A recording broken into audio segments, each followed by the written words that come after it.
देखिए हिंदी में किसी भी छंद का अर्थ हम किस तरह से लिखें कि हमें पूरा पूरा नंबर मिलना चाहिए। वैसे देखिए कि हिंदी में कोई भी अर्थ हमको जब लिखना रहता है तो उसके लिखने के बाद उस पर जो नंबर मिलता है वो कभी कभी पूरा पूरा नंबर नहीं मिलता, कभी कभी क्या ज्यादातर नहीं मिलता है। इसका वजह जानते हैं क्या है कि किसी भी दोहा छंद का अर्थ लिखने पर हमें पूरा नंबर क्यों नहीं मिलता।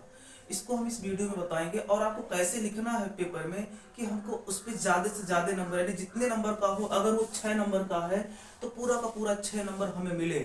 अगर हमें इसका अर्थ थोड़ा मोड़ा नहीं भी आ रहा सही से तो भी हम 6 नंबर कैसे लेकर के आएंगे, इसको हम आज इस वीडियो में बताएंगे। अर्थ भले ही हमको सही से ना आए लेकिन कुछ तरीके आपको अपनाने हैं जिससे हमें पूरा का पूरा नंबर आसानी से मिल जाएगा। तो चलिए हम उस तरीके को, उस जुगाड़ को बताते हैं कि हमें क्या क्या करना चाहिए।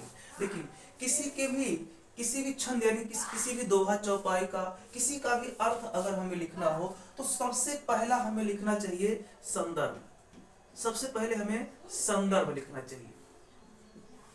देखिए उसमें कभी कभी कह देता है कि इसका संदर्भ लिखिए, प्रसंग लिखिए, व्याख्या लिखिए, काव्य सौंदर्य लिखिए। इन सभी पे अलग अलग पॉइंट करके दे देता है। जैसे ये दोहा दे देगा, पॉइंट नंबर 1 देगा, बोलेगा किसमें संदर्भ लिखिए, तो पॉइंट नंबर 1 आपको डालने हैं और संदर्भ हेडिंग डालना है।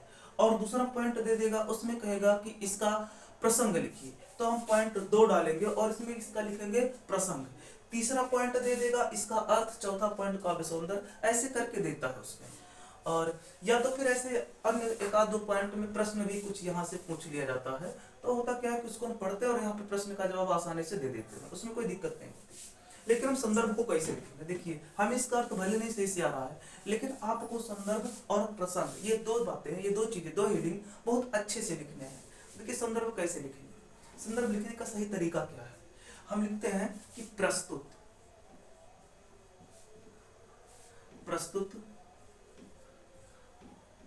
काव्य खंड लिखेंगे, प्रस्तुत काव्य खंड लिखिए, या फिर आप लिख सकते हैं पद्यावतरण।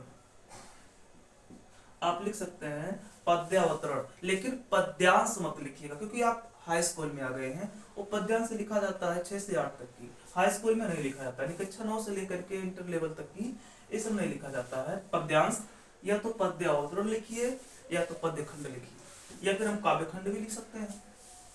तो हमारा हो जाएगा प्रस्तुत पद्यावतरण हमारी पाठ्य पुस्तक, हमारी पाठ्य पुस्तक हिंदी के, पाठ्य पुस्तक हिंदी के। अब यहाँ पे उस पाठ का नाम लिख देंगे, पाठ का नाम, जो भी शीर्षक का नाम होगा यहाँ पे उस शीर्षक का नाम लिख देंगे। तो हिंदी के उस शीर्षक का नाम लिखेंगे, ऐसे लिखेंगे नामक शीर्षक से। यहाँ पे लिया गया नहीं लिखेंगे, लिखेंगे अवतरित है, अवतरित है, क्योंकि लिया गया वो 6 से 8 तक ही चलता है, यहाँ पे नहीं चलता है। तो नामक शीर्षक से अवतरित है इसके रचयिता। देखिए यहाँ पे हमको रचयिता लिखना है, रचयिता लिखना है। यहाँ पे हमें लेखक नहीं लिखना, इतना याद रखिएगा। जब कोई काव्य वाली चीज है तो वहाँ पे रचयिता लिखा जाता है। इसके रचयिता यहाँ पे लिख देंगे, जो भी उसके रचयिता रहेंगे उसके नाम।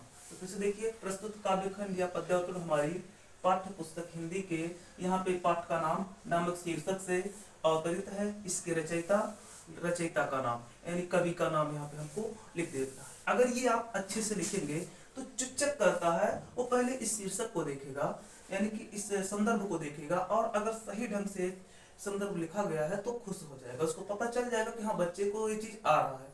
क्योंकि जब तक बच्चे को ये नहीं पता रहेगा किस पाठ से लिया गया है और इसको लिखा कौन है, तो उसके अर्थ को कहाँ से जानेगा।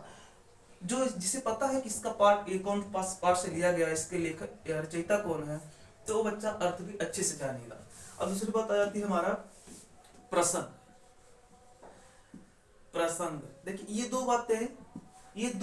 दो हेडिंग बहुत ही सही आपका होना चाहिए, इसी के हिसाब से हमें नंबर मिलता है।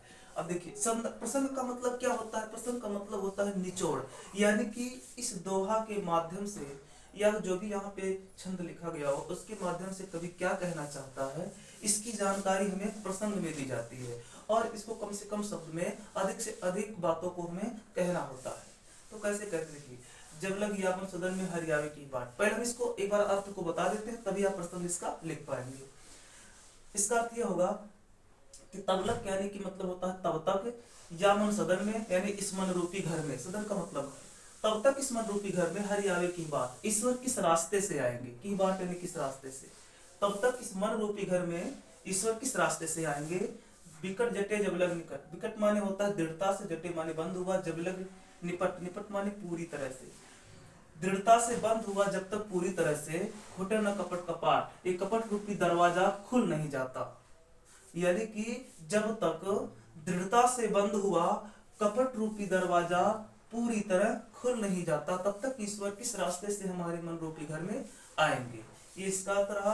अब यहाँ पे हम प्रसंग लिखेंगे, प्रसंग में इसका निचोड़ यानी लिखेंगे इसमें साफ साफ कि कवि कहना चाहता है, या यहाँ से शुरू कर सकते हैं कि प्रस्तुत पद्यांश में कवि कहना चाहता है कि ईश्वर निर्मल मन में ही निवास करता है, जिसके अंदर छल कपट होता है ईश्वर उस मन में नहीं रहता।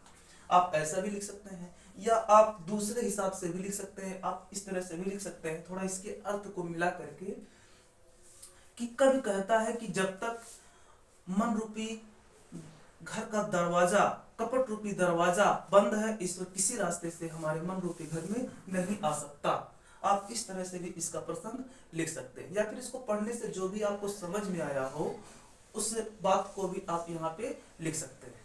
अच्छा, इतना लिखने के बाद आपको लिखना रहता है तीसरे स्टेप में व्याख्या। तीसरे स्टेप में आपको व्याख्या लिखना रहता है। अब व्याख्या का मतलब इसका अर्थ, चाहे आप व्याख्या हेडिंग डालें चाहे आप अर्थ हेडिंग डालें। और आता है आपका चौथे नंबर में आता है काव्य सौंदर्य। चौथे नंबर में काव्य सौंदर्य आता है। देखिए काव्य सौंदर्य में क्या क्या हमें करने रहते हैं। काव्य सौंदर्य में सबसे पहला काम होता है बताने रहता है कि इसमें रस क्या है, कौन सा रस इसमें है। तो देखिए इसको पढ़ने से हमें शांति महसूस होती है, हमें शांति जैसा लगता है और कुछ भक्ति के बारे में ऐसा कोई चीज बताया गया है, तो इसलिए यहाँ पे शांत रस होगा। इसमें जो रस होगा कौन सा होगा, इसमें शांत रस होगा। और इसके बाद में रस के बाद होता है छंद, रस छंद। तो ये छंद कौन सा है, तो ये दोहा है। छंद क्या है, ये दोहा है। रस छंद। अलंकार इसमें पूछना यानी कि बताना रहता है अलंकार, अलंकार क्या है इसमें। तो देखिए जो अलंकार है इसमें हम देखते हैं यहाँ पे मन सदन यानी मन को घर कह दिया गया, डायरेक्ट कोई भेद नहीं है। कपट को कपाट कह दिया गया है यानी कि छल कपट को दरवाजा कह दिया गया है, कोई भेद नहीं है।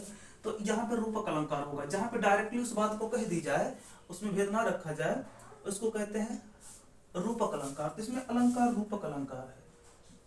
रूपक अलंकार हो जाएगा तो रस छंद अलंकार हो गया। अब रह गया आपका भाषा। इसमें भाषा बताना रहता है कि कौन सा भाषा है।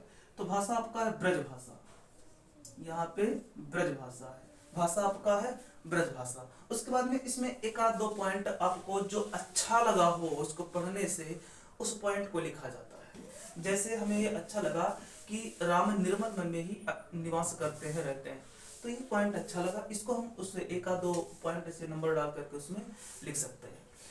देखिए अर्थ आपके थोड़े डैमेज रहेंगे यानी अर्थ आपके थोड़े सही भी नहीं रहेंगे, फिर भी आपको पूरा नंबर अच्छे से दे दिया जाएगा अगर आपका संदर्भ और प्रसंग ये सही है, काव्य सौंदर्य सही है। अर्थ को उतना नहीं देखा जाता क्योंकि अर्थ काफी बड़ा होता है, तो इसी पर ही आपको नंबर मिल जाता है।